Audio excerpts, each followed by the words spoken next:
Hello, my name is Ella Miller and I will be discussing term limits. Most people think term limits are about cleaning the house, but in our Economics of Public Policies class, we look at the deeper issue, and that's market failure. Using the framework established by Roger Leroy Miller, we can see that our political system has become a stagnant monopoly.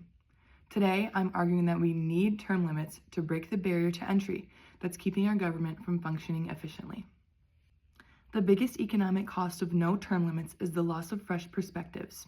If you look at this first graph, the trend is undeniable. Since 1987, the average age of the House, the Senate, and federal judges has climbed steadily. The average senator is now pushing 65 years of age.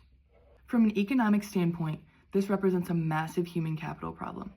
We are being governed by a gerontocracy, a leadership class that entered the workforce before the internet existed, yet they are the ones regulating AI and the modern digital economy.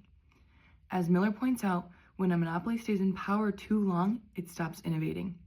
Our political market is frozen because the incumbency advantage makes it almost impossible for younger, more economically relevant competitors to enter the field. And it's not just Congress. If we look at the age of presidents at their inauguration, we see a similar drastic shift. We've moved from presidents like JFK and Clinton entering the office in their 40s to our more recent terms where presidents are inaugurated at nearly 80 years of age. In any other sector of the economy, we'd call this a lack of succession planning.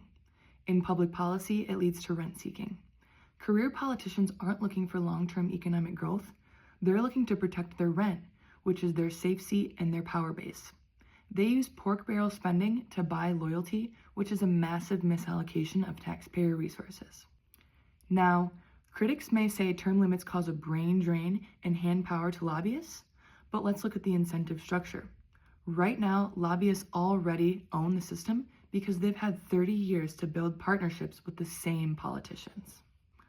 By implementing term limits, we shift the incentive from career survival back to public service. Yes, we might lose institutional knowledge, but in exchange, we get a competitive market where leaders have to produce results quickly because they know their time is limited. We trade a stagnant monopoly for a dynamic, rotating pool of talent. Overall, the data is clear. Our leadership is getting older while our economy is moving faster.